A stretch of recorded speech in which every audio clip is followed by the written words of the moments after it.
Gottfried Schadow created an image of winged victory, riding a chariot drawn by 4 horses.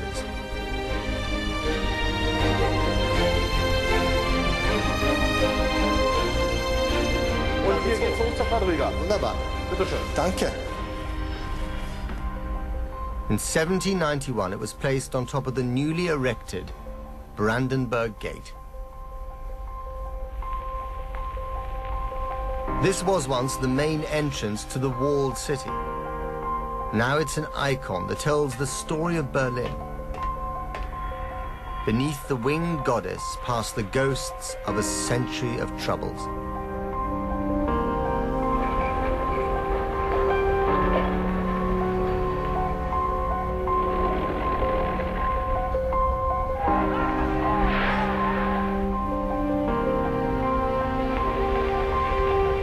Just like Frederick the Great himself, this building embodies the clash of ideas that define Berlin.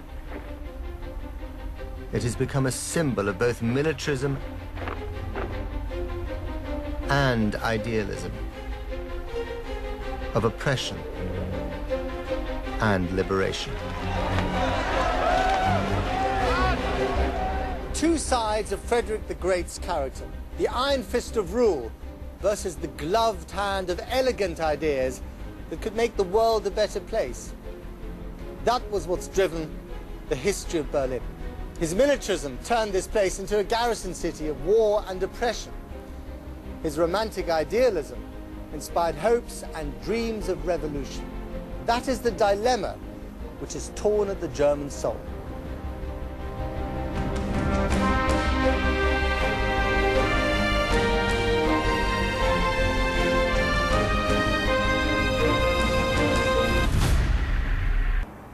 In October 1836, a student came here to the university. He noticed that the Berliners were ripe for revolution.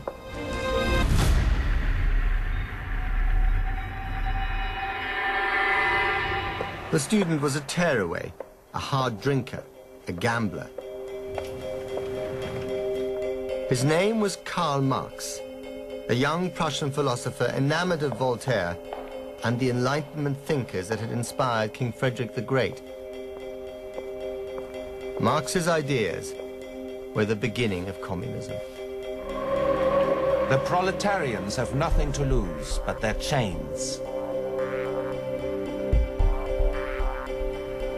They have a world to win.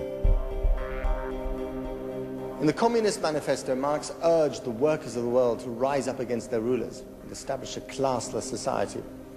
He argued that their loyalty should not be for any country, king or president, but for fellow workers the world over. His ideas had an impact on the history of the city and can still be seen on almost every corner. Traces of social realist art still mark the buildings of the Old East.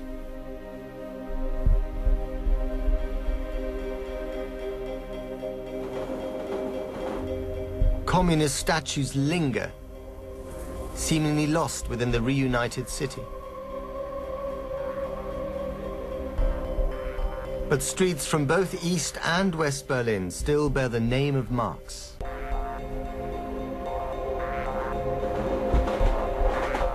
And the Karl Marx shop does a roaring trade in cut-price goods, sold to the proletariat of the Neukölln district.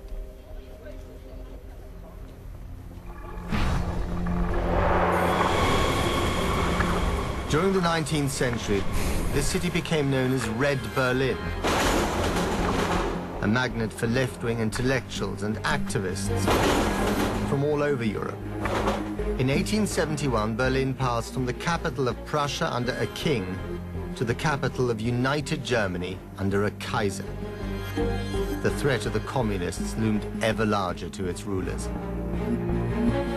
But it wasn't until the end of the First World War, as the nation's defeated soldiers paraded past the monumental statue of Frederick the Great, that the people of Red Berlin managed to overthrow their rulers. On November the 8th, 1918, the anger of the people finally brimmed over. A wave of desperation washed across the country. It was fed by grinding poverty and the sudden realization that the war had been lost. When it arrived here in Berlin, the Kaiser was forced to abdicate. But what filled the vacuum? The simple answer is ideas. Lots of them.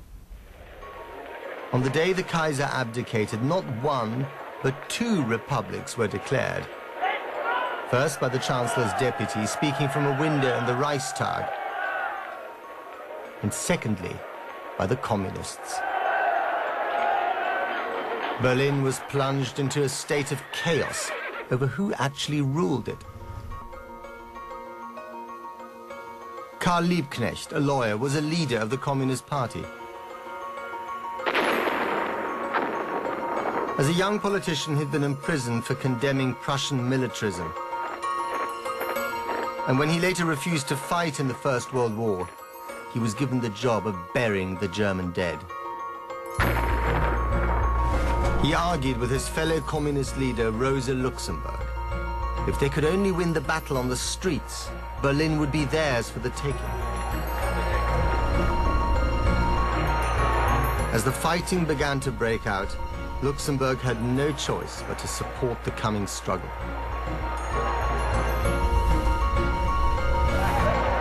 Around New Year in 1919, the bloody uprising began in earnest.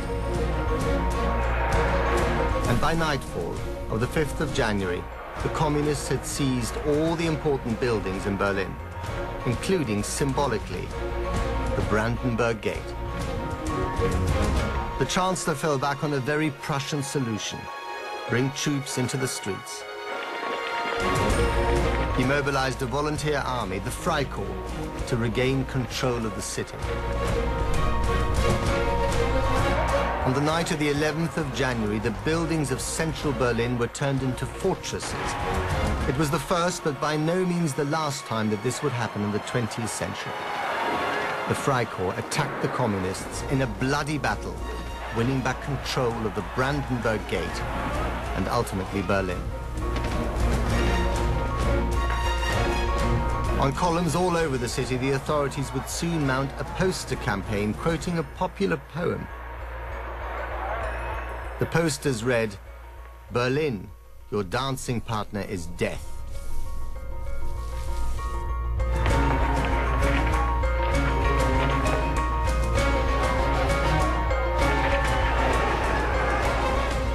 The prophecy would last almost a century.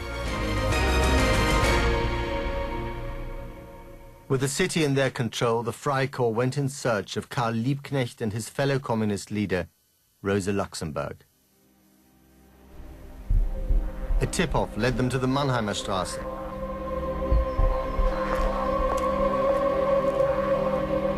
This building was surrounded.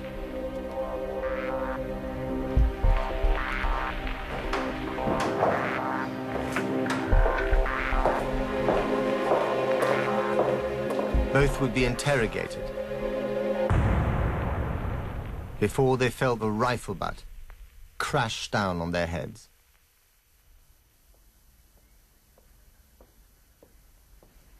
When Rosa Luxemburg came to, she was riding in the back of a car.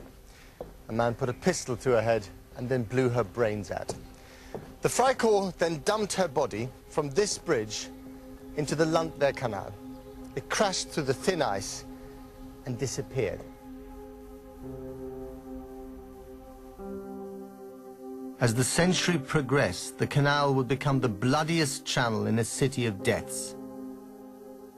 It flooded underground stations during the war, drawing hundreds of drowned bodies into its flow.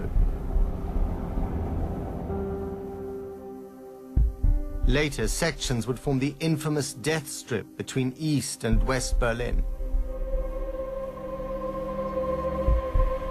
And it's always been a dumping ground for the corpses of dubious killings and political assassinations,